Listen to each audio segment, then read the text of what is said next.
Hi all, this is Steve Miley, the market chartist on behalf of forextraders.com, and we're now going to take a look at both the euro versus the US dollar and the pound versus the US dollar since this FOMC meeting on Wednesday, which has signalled a far more bullish tone, again resurfacing in here, going through late October now, we believe, going into early November.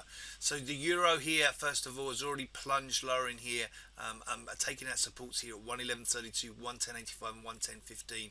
Last week, that was this big move we had down after the ECB. That's been reinforced over the last 24 hours for a further push lower in here for euro dollar, and really as we've been expecting a challenge down now, we feel, to these supports in here from the summer at 108.46 and 108.07, and real potential through there going into the end of the month and into early November. And then going into November, then this would open up risks to these deeper targets. So a far more bearish theme coming through for euro dollar.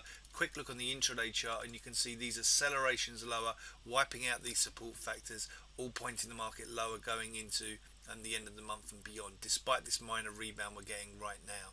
If we move on to the pound versus the US dollar, again the market in here, more of a grind lower in here on the intraday chart, taking out some supports of 153.02 and 152.70. This is the move on the Fed on Wednesday, and aiming lower now for targets down here, 151.98, 151.35, maybe 151.05, and 151.05 is critical.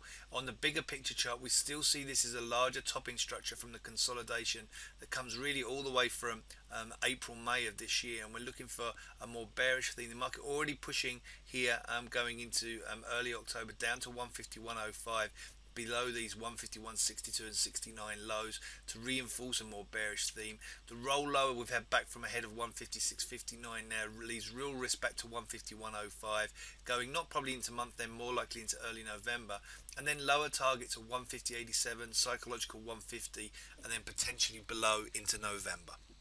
This has been Steve Miley, the market chartist, and I wish you a great trading day, week, and the balance of October. This has been